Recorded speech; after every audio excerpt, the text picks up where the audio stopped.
क्योंकि श्री राम वन जी जब वनगमन को गए तो उनके पीछे नई नई संस्कृतियों ने जन्म लिया।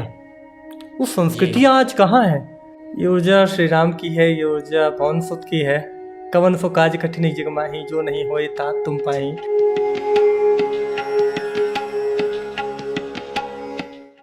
हेलो दोस्तों आज आप सबका बहुत बहुत स्वागत है मेरे इस पॉडकास्ट में। ये हमारा पहला पॉडकास्ट है और इस पहले पॉडकास्ट में हम आपको बहुत सारा ज्ञान देने वाले हैं। पॉडकास्ट का मतलब होता है कि आप आम बातों के ज़रिए बहुत ही अच्छी अच्छी बातों को अपने अंदर ले सकें। दोस्तों, आज का जो पॉडकास्ट है वो एक ऐसी यात्रा के ऊपर है जिसके अंदर एक अच्छा लक्ष्य है, एक ऐसा लक्ष्य है जिसको पाने के बाद बहुत सारे ज्ञान और बहुत सारे अनुभव मिलेंगे और हम सबको भी मिलेंगे। तो इस पॉडकास्ट में हमारे आज के मेहमान हैं अभिषेक श्रीवास्तव जी। अभिषेक जी श्री राम वन गमन यात्रा पे जा रहे हैं अयोध्या से रामेश्वरम की ओर। और आपको ये बात आश्चर्य करेगी कि वो साइकिल से जा रहे हैं। इस यात्रा में उन्होंने बहुत सारे मैसेज देने की कोशिश की है। आज हम इस पॉडकास्ट में उनसे जानेंगे कि उनको प्रेरणा कैसे मिली और सबसे बड़ी चीज़ कि वो इस यात्रा को कर रहे हैं वो भी जन सहयोग से। आप सब सोच सकते हैं कि बड़ी बड़ी यात्राओं पे बड़े बड़े जो बाइकर्स होते हैं, जो निकलते हैं अपनी बाइकिंग करने के लिए, माउंटेन्स पे जाते हैं, उनके पास बहुत अच्छा खासा बजट होता है।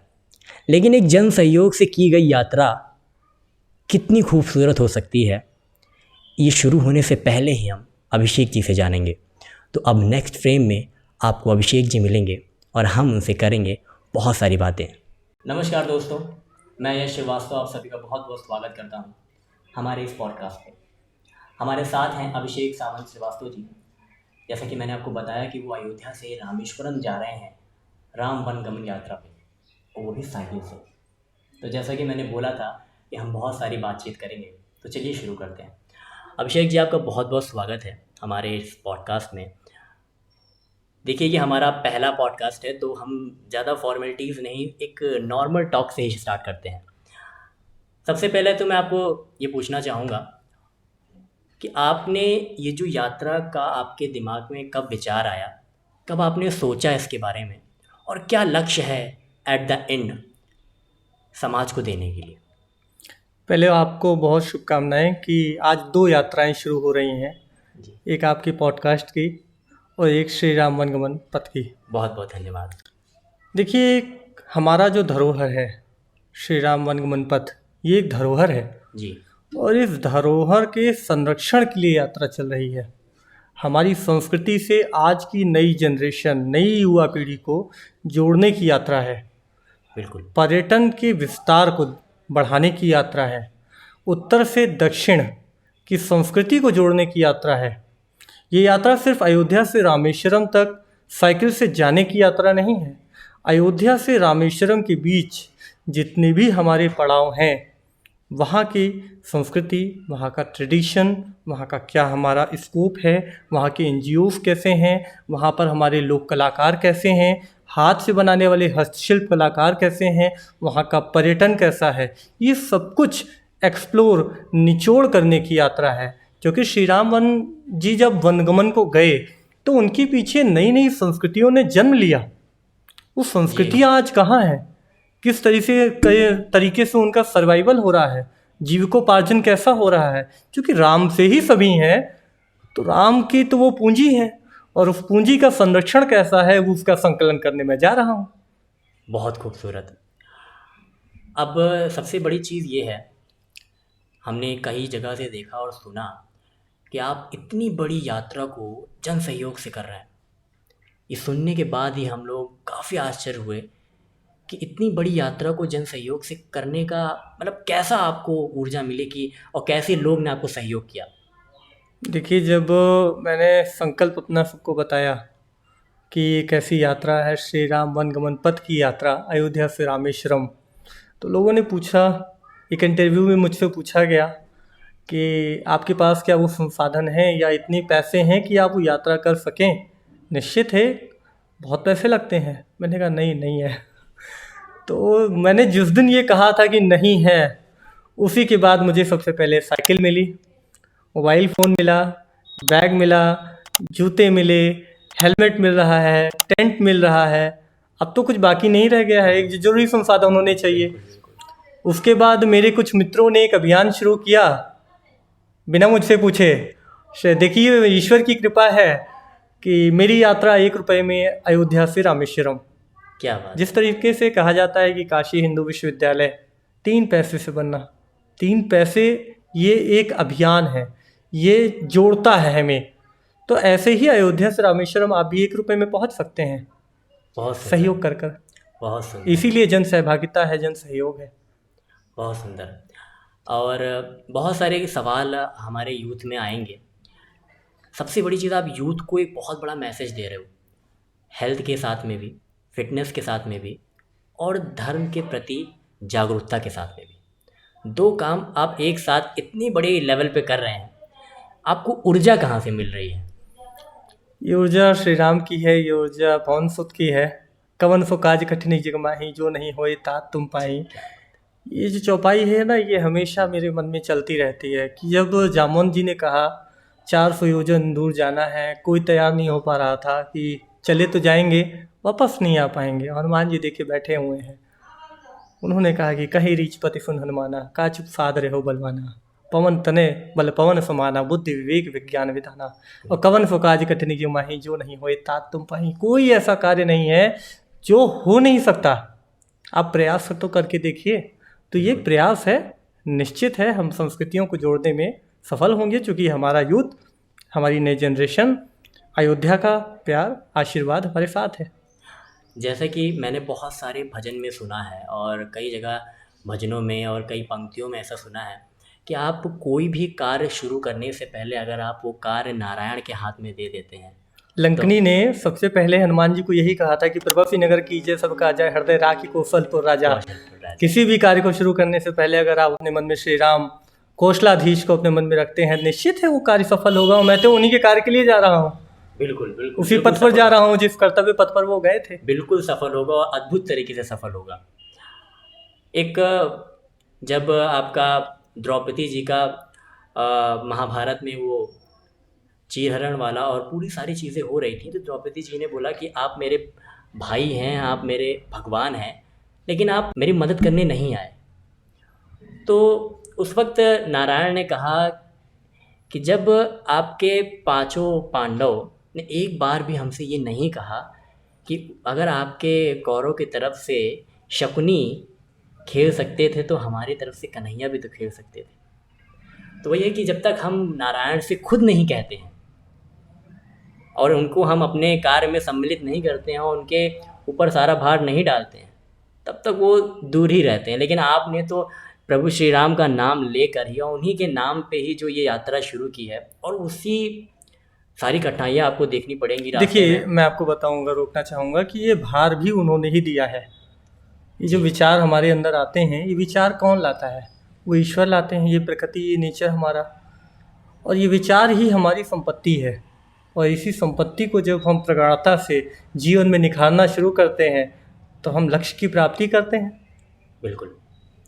अच्छा, तो जैसे कि आप साइकिल से जाएंगे और रास्ते में कहाँ कहाँ और कैसे कैसे एक्टिविटीज़ होंगी, क्या क्या लोग जुड़ेंगे और क्या क्या मैसेज जाएगा, क्या क्या लोग सीखेंगे आपकी यात्रा से? देखिए, लोग क्या सीखेंगे वो तो मेरे निकलने के बाद मुझे भी शायद पता चलेगा। हाँ, लेकिन इतना है कि मैं जितनी भी स्पॉट्स पर, यानी कि पौराणिक स्थलों पर श्री राम गए हैं, मैं वहाँ जाने का प्रयास करूँगा। जिसमें उत्तर प्रदेश में जैसे अपने अयोध्या से जब निकल के गई गौरा घाट, फिर सुल्तानपुर, प्रतापगढ़, प्रयागराज, चित्रकूट, फिर मध्य प्रदेश में सतना, इसी तरीके से छत्तीसगढ़, दंतकारण जिसको कहा जाता है। तब उड़ीसा शायद नहीं हुआ करता रहा होगा, उसी का हिस्सा रहा होगा। नामकरण तो आज हुआ है, उस समय के जो नामकरण वहाँ उस जगह के रहे होंगे वो बताना। फिर महाराष्ट्र जाएंगे, तेलंगाना, कर्नाटक, तमिलनाडु, इस तरीके से 8 राज्यों का मेरा पड़ाव है। 70 से अधिक जनपद हैं और 250 से अधिक वो मंदिर हैं जो पौराणिक रूप से सिद्ध हो चुके हैं कि वहाँ राम जी गए थे। चित्रकूट में अभी 2 महीने पहले एक PCS ऑफिसर ने नई गुफा खोजी, जो पौराणिक रूप से कहा भी जा रहा है कि वहाँ श्री राम गए हैं। तो निश्चित है शायद कोई नई गुफा या कुछ ऐसा ऐसी कोई खोज होगी जो श्री राम मुझसे कराना चाहते हो, ऐसी अनुभूति होती है मुझे। बिल्कुल बिल्कुल। मुझे ये लगता है कि जिन लोगों के मन में ये सवाल था, जिन्हें जो राम को काल्पनिक मानते थे, आप अपनी यात्रा से और मंदिरों के इतिहास के ज़रिए लोगों को ये बहुत बड़ा जवाब देने वाले हैं विश्व स्तर पे कि राम काल्पनिक नहीं थे, आपके विचार काल्पनिक थे जो आपने राम के लिए रखे थे। तो बिल्कुल। इस पे क्या आप देखिए, श्री राम को लेकर आज समाज में बहुत सारी भ्रांतियाँ फैल रही हैं, कुछ लोग फैला रहे हैं। बिल्कुल कुछ लोग उन्हें कहते हैं वो भगवान ही नहीं थे। मैं कई बार कह चुका हूँ कि आप उन्हें भगवान ठीक है ना मानिए, आप उन्हें एक व्यक्ति मानिए। वो आपके राजा रहे हैं, कोशलाधीश हैं, और एक व्यक्ति जो इतना मर्यादित है, उनकी मर्यादा का जो चरित्र है उसका अनुसरण कर लीजिए। और निश्चित है अगर आप उनका अनुसरण करते हैं तो आप भी राम ही कहलाएंगे। बिल्कुल। राम जी की जितने भी उनके मर्यादित जो भी आचरण थे, क्या हम उनमें से क्या सीख सकते हैं? इस पे मैं जानना चाहता हूँ कि आज का युवा उससे क्या सीख कर अपने आप को स्टेबल कर सकता है।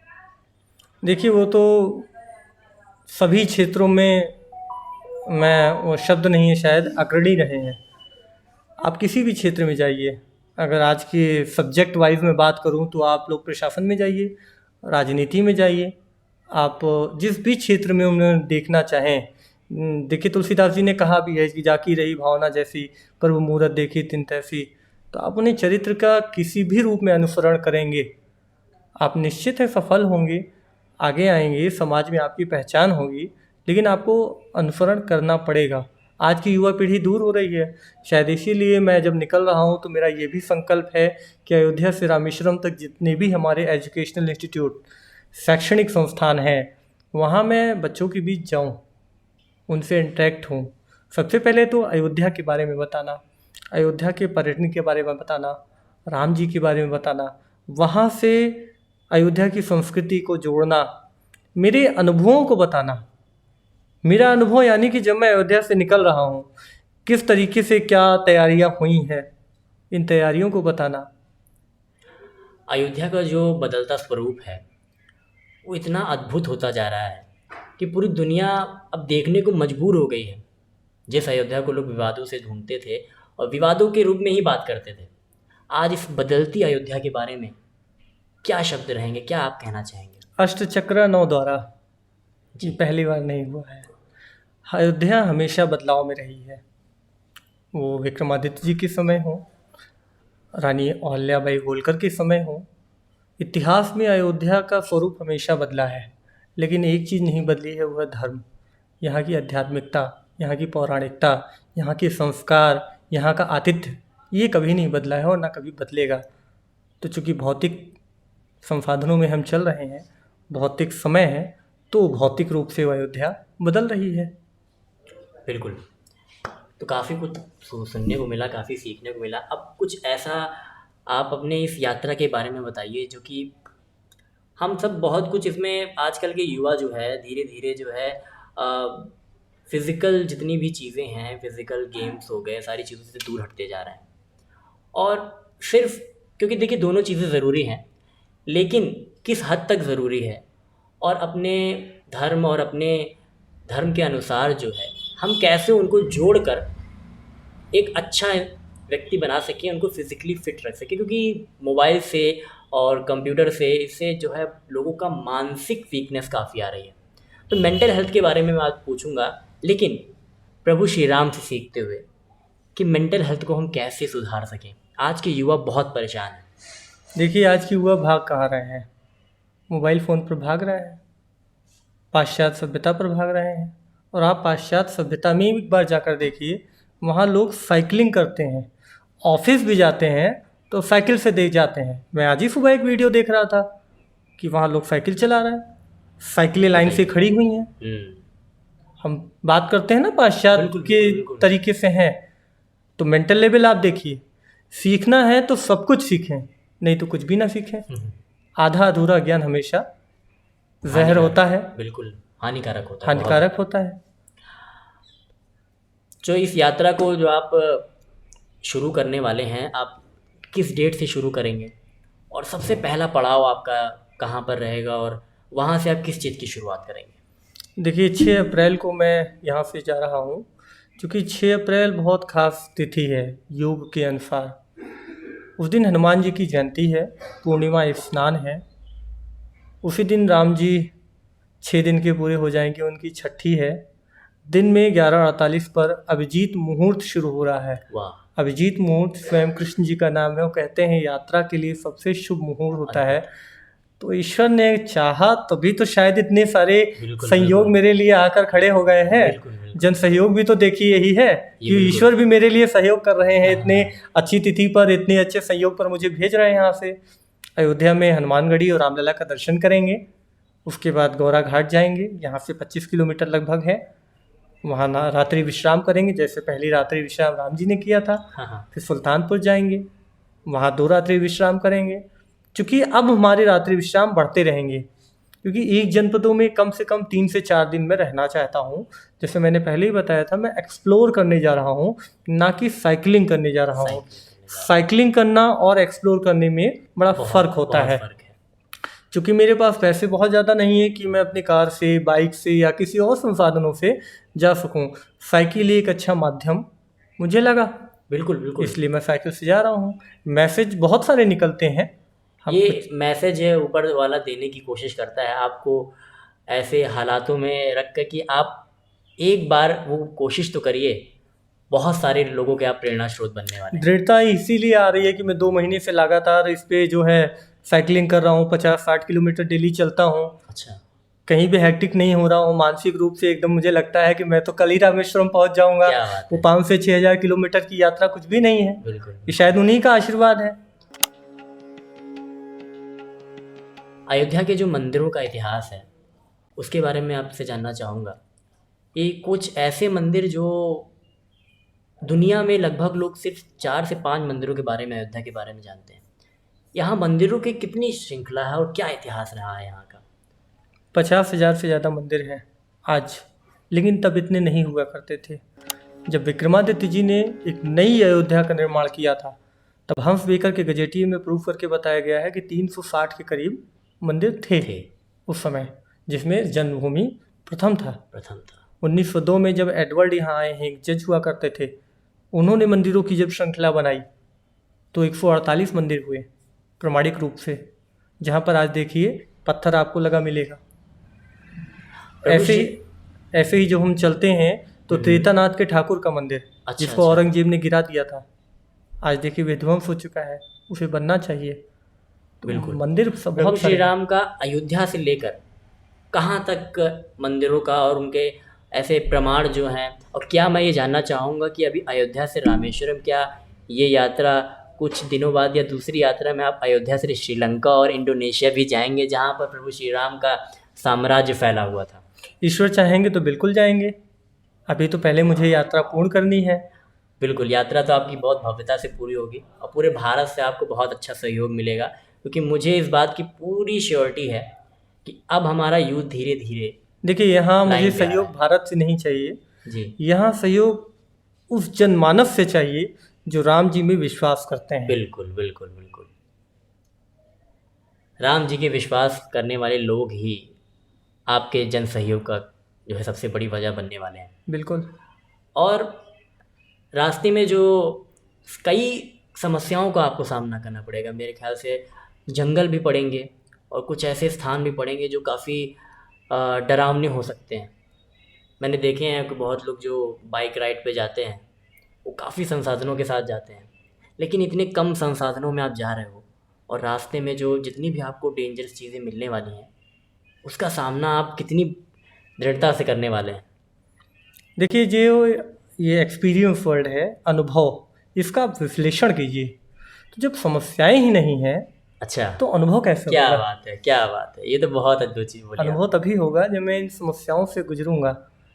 अभी तो अयोध्या से रामेश्वरम के बीच की आप समस्याएं पूछ रहे हैं। इस यात्रा को शुरू करने से पहले कितनी समस्याएं हुई, हाँ, लोगों को मुझे बताने में कितनी समस्याएं हुई, लोगों ने मुझे क्या क्या नहीं कहा होगा, ये समस्याएं हैं। तो समस्याएं अनुभव का दूसरा रूप है, और अगर समस्याएं नहीं हैं तो हम कैसे परफेक्ट हो सकते हैं? जिस तरह से राम जी जब वनवास से आए थे तो वो श्री राम कहलाए, राम कहलाए, और आप जब इस वनगमन यात्रा से वापस आएंगे तो मुझे अभी से आपके चेहरे पे वो अद्भुत तेज दिख रहा है जिसमें हम सब आंखें चुराने वाले हैं। देखिए, मैं आपको बताऊं, ये लोगों का प्यार है, जी सभी का ये प्यार है कि मेरा नाम ही अभिषेक है और अभिषेक का मतलब ये होता है तिलक। जी जी। तो शायद रामेश्वरम में, रामनाथपुर में जब लंका चढ़ाई के लिए राम जी ने शिव जी को स्थापित किया और नाम पड़ा रामेश्वर, तो रामेश्वर का मतलब ये होता है राम के ईश्वर शिव जी हैं, उनके तिलकोत्सव के लिए जा रहा हूँ। शिव जी स्वयं पुकार रहे हैं और राम जी मुझे लेकर जा रहे हैं। बिल्कुल। ये अनुभव मैं शायद ही शब्दों में बयां कर पाऊँ। अच्छा, रामायण में बहुत सी कहानियाँ मैंने सुनी हैं।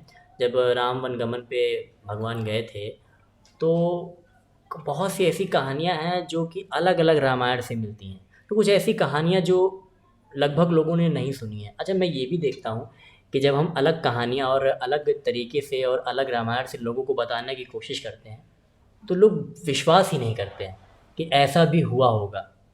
तो कुछ ऐसी चीज़ें मैं आपसे जानना चाहूँगा जो प्रभु श्री राम ने वनवास के दौरान महसूस की थी और एक्सपीरियंस किया था।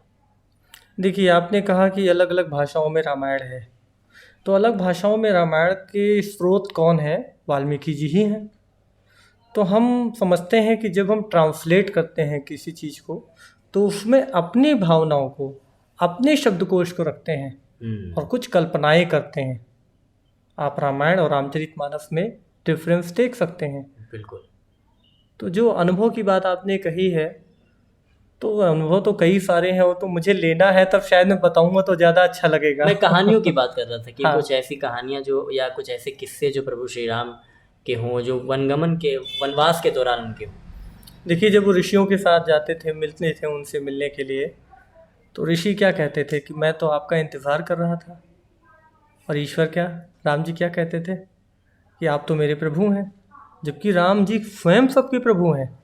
आप इससे सीख ले सकते हैं, बिल्कुल ले सकते ज्ञान की जो एक सीख है, जो बिल्कुल, पराकाष्ठा है, बिल्कुल कि बिल्कुल। सब कुछ में सर्वत्र होते हुए भी वो सामने वाले को वो अनुभव बताते हैं, उस तरीके से उनका आतिथ्य करते हैं, ये उनसे सीखा जा सकता है। बिल्कुल सीखा जा सकता है। हाँ।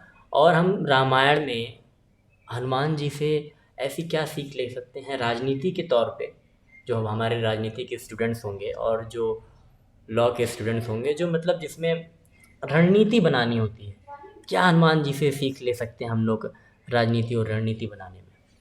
देखिए, जब लंका में प्रवेश किए वो, तो उन्होंने सबसे पहले तो सीता माँ की खोज की, विभीषण जी से मिले, लेकिन जाने से पहले अपना प्रबल दिखा कर गए। तो राजनीतिज्ञ को समय पर प्रबलता दिखानी चाहिए, ये सबसे बड़ा उदाहरण है। तो इस यात्रा में काफ़ी चीज़ें आपको देखने को मिलने वाली हैं, और इससे पहले भी आपने काफ़ी चीज़ों को झेला और काफ़ी चीज़ों को मतलब फील किया होगा कि काफ़ी कठिनाइयाँ आई हैं। क्या क्या सुनने को मिला आपको? आप तो मैं ये खुद खुल के जानना चाहता हूँ कि क्या क्या सुनने को मिला आपको, क्योंकि अब वनगमन के बाद मैं आपका जो इंटरव्यू लेने वाला हूँ वो एक अलग अभिषेक जी का लेने वाला हूँ। और जब लोग देखेंगे ये वीडियो, तो इस वीडियो को उस वीडियो को साथ में देखेंगे तो उन्हें काफ़ी अंतर देखने को मिलेगा। नहीं, देखिए, जो लोगों ने कहा है वो तो मैं नहीं कहना चाहूँगा कि वो शब्द बिल्कुल बिल्कुल रिकॉर्डिंग में कहना अच्छी बात नहीं होती। नहीं। लेकिन जब मैंने 2017 में टूरिज़्म पर काम करना शुरू किया, अयोध्या के पर्यटन पर पढ़ना शुरू किया, 5-5, 6-6 घंटे मैं लाइब्रेरी में रहता था। अयोध्या फूड संस्थान, आवाज यूनिवर्सिटी की लाइब्रेरी, डिस्ट्रिक्ट लाइब्रेरी, किताबें पढ़ने जाता था। तब लोग कहते थे कि अयोध्या के पर्यटन में क्या रखा है। अब आप इसकी मानसिकता से आप समझ सकते हैं, ये लोगों ने कहा है। बिल्कुल बिल्कुल। फिर जब मैंने श्री राम वनगमन पथ के लिए लोगों को बताया तो उन्होंने कहा इसमें क्या रखा है, क्यों जा रहे हो, तुम्हारा क्या लाभ है। जब वो मुझको इसमें लाभ से जोड़ने लग गए तो आप उसकी संकल्पना को देख सकते हैं कि वो किस तरीके से श्री राम में विश्वास करते होंगे। सिर्फ दिखावे का। हाँ, जय श्री राम बोलना अलग बात है, उनको मन में रखना अलग बात है। तो सुनने मैं को तो बहुत कुछ मिला। हाँ बिल्कुल बिल्कुल। इस पॉडकास्ट में मैं आपसे ये जानना चाहूँगा कि क्या अपने धर्म को सही बोलते हुए दूसरों को क्रिटिसाइज़ करना ज़रूरी है? राम जी जब यहाँ से गए हैं अयोध्या से रामेश्वरम, बहुत सारी जनजातियाँ प्रजा और लोग उनको मिले हैं जो अलग अलग धर्मों के थे, अलग अलग संप्रदायों के थे, अलग अलग परंपराओं के थे। उस सबको साथ लेते हुए उन्होंने देखी लंका पर चढ़ाई की, सबको साथ लेते हुए उन्होंने राक्षसों का संहार किया। तो उन्होंने तो कभी भेदभाव किया ही नहीं। तो भेदभाव तो होना भी नहीं चाहिए, क्योंकि सभी धर्मों के अपने लक्ष्य होते हैं, अपनी पूर्ति होती है, उनका सम्मान करना चाहिए। निश्चित है कि अगर मैं अगर यात्रा कर रहा हूँ श्री राम वनगमन पथ की, अगर कभी विचार आया, ईश्वर ने विचार दिया, तो किसी और धर्म के लिए भी काम करूँगा। क्या बात है! बिल्कुल करूँगा। एक असली राम भक्त का पूरा आपके अंदर एक छवि दिख रही है, क्योंकि जो एक आज का जो दौर चल रहा है राम भक्त का, उसमें क्रूरता और कट्टरता ज़्यादा दिख रही है। लेकिन प्रभु श्री राम जो थे वो नहीं थे जो आज के दौर में दिख रहा है। वो तो कमल के पुष्प हैं। तो वही मैं इससे आश्चर्य होता हूँ कि आज का जो युवा है, क्या वो भटक रहा है इन सब चीज़ों में कि कट्टरता ही धर्म है? नहीं नहीं नहीं, भटक नहीं रहा है। ज्ञान अगर उसको सही हो जाएगा तो निश्चित है वो सतमार्ग पे आ जाएगा। अब मैं उम्मीद करूँगा कि आप इस यात्रा से काफ़ी युवा ज्ञान से भरने वाले हैं।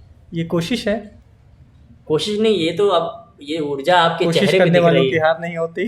ऊर्जा आपके चेहरे पे दिख रही है पूरी तरीके से कि आप जो है काफ़ी लोगों को सिखाने वाले हैं। नहीं, मैं नहीं सिखाने वाला हूँ, मैं आप तो बस निमित्त मात्र हूँ। जी आप देखिए तुलसीदास जी क्या सिखाने की कोशिश कर रहे थे? नहीं, वो एक निमित्त मात्र हैं। उन्होंने अवधी भाषा में जब श्री रामचरितमानस का चरित्र लिखा, इसीलिए उसे श्री रामचरितमानस बोलते हैं। उनमें श्री राम के चरित्र का वर्णन है, यानी कि वो साक्षात कहना चाहते हैं कि इनके चरित्र को आप आत्मसात कीजिए और इस कलयुग रूपी कली में आप कुछ अच्छे बन के दिखाइए। प्रभु श्री राम से हम अपने सांसारिक जीवन में कितनी स्थिरता ला सकते हैं, मतलब उनके जीवन से सीख के? क्योंकि बहुत सी कहाँ आप देखे होंगे लोग इस बात से बोलते हैं कि माता सीता का त्याग किया, और इसको गलत तौर पे वो जोड़ते हैं, जो कि मुझे लगता है ये काफ़ी गलत है कि ये एक गलत धारणा बना के लोगों ने रखी है। देखिए, ये सब कुछ एक लीला का अंश है। इसके पीछे कुछ ना कुछ निहितार्थ होता है, स्वार्थ होता है, तौर तरीके होते हैं, कुछ कहानियाँ जो मैसेज देने के लिए, आने वाली जनरेशन को मैसेज देने के लिए होती हैं। आप उसमें त्रेता युग में रामायण देख लीजिए, द्वापर में युग में आप देख सकते हैं किस तरीके से महाभारत हुई। ये आने वाली पीढ़ी को मैसेज देने के लिए होता है, एक संदेश देने के लिए, और फिर भी शायद हम नहीं समझ पाते। बिल्कुल नहीं समझ पाते। कब तक हम लोगों को समझाएंगे कि जो है क्या सत्य है और क्या सिर्फ एक भ्रांति। इस यात्रा को शुरू करने के लिए आपका बहुत बहुत धन्यवाद, क्योंकि इस यात्रा को शुरू आप कर रहे हैं, लेकिन हमें लग रहा है कि हम आपके साथ ही जा रहे हैं। बिल्कुल, अयोध्या मेरे साथ है। वो सभी राम भक्त जो राम में विश्वास करते हैं, जिनके मन में भ्रांतियाँ नहीं हैं, वो हमारे साथ हैं, और जिनके मन में है भी, मैं कोशिश करूँगा वो दूर हो जाए। बिल्कुल दूर होगी। तो दर्शकों, जैसा कि देखा आपने कि अभिषेक जी हम लोग के साथ में थे, और एक छोटा सा पॉडकास्ट था जिसमें हमने कुछ जानने की कोशिश की, प्रभु श्री राम के बारे में जानने की कोशिश की, नई अयोध्या के बारे में जानने की कोशिश की, और रास्ते में होने वाले संघर्ष और उसके पहले होने वाली परेशानियों को जानने की कोशिश की।